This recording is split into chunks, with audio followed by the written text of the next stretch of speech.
Welcome back, everybody, to another edition of the High School Blitz, brought to you by the American-Statesman. I'm with TJ as always. I'm Rick Cantu. TJ, we got some good games coming up from week 4, some really 50-50 type matchups. Let's start at the top. Two teams that have known each other for many, many years, rivals for years. McCallum at LBJ. Oh, they know each other well. Now, here's a stat for you. Since 2004, the winner of this LBJ-McCallum game has won at least a share of the district title. Now, Dripping Springs will have a say in that this year because they joined the Austin School District's Big 5A district. But, look, LBJ, if they hadn't suffered a collapse against Los Fresnos in the second week of the season, they were up 35-7. They'd be undefeated, but they lost that one 36-35. They're 2-1. They beat a very good Waco La Vega team last week, and they turned the ball over to Brian Batts, a running back / quarterback who's just pounding the rock. McCallum, they lost so many kids from last year's magical run to the state semis.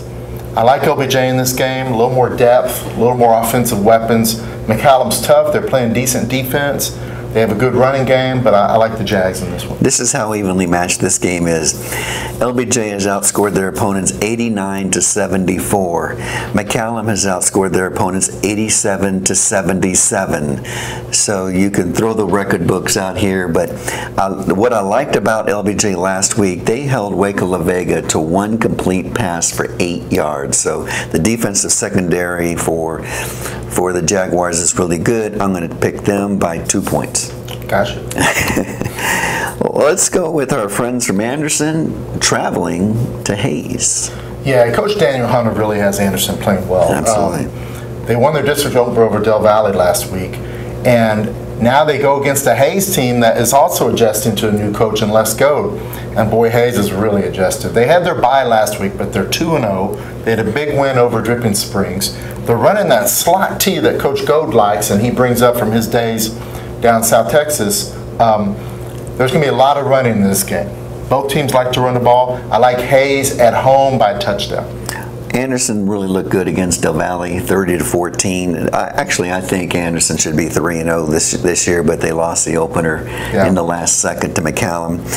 But I like the competition that Hayes has played so far. They've played Dripping Springs. They've played San Marcos in the first game. I like the competition they've played, and they're playing well. I like Hayes by a field goal. Let's go Austin High, Westlake, and let the scoreboard warm up. Well, look, Austin High has been playing well. They're scoring 46 points a game behind Charles Wright, that sophomore quarterback who's lighting it up. But Westlake is arguably the best defense in the area. I think our friends at Vandegrift might argue. Westlake's coming off a, 67-0 shutout over Aikens in their District 25-6A opener. This is an old rivalry. Austin High's won a couple of games, but generally this has been a lopsided rivalry since the early 1990s. I think Westlake and David Neal wins again. They shut down Charles Wright. I like Westlake big in this game. Do you remember Austin High and Mighty? Oh, yeah.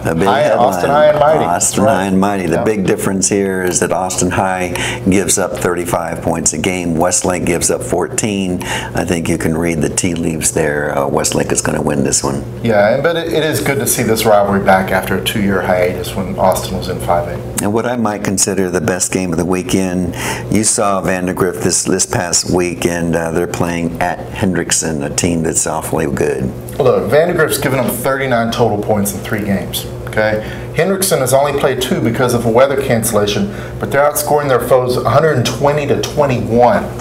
I think Hendrickson has too many weapons. I think their defense is at Vandegrift's level, and I think they have more weapons on offense.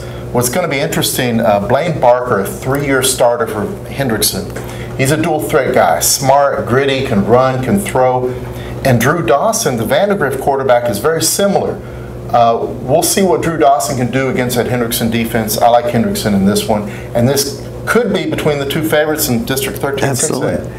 Well, between those 2 teams running the ball, I expect the game to be over in an hour and a half. Yeah.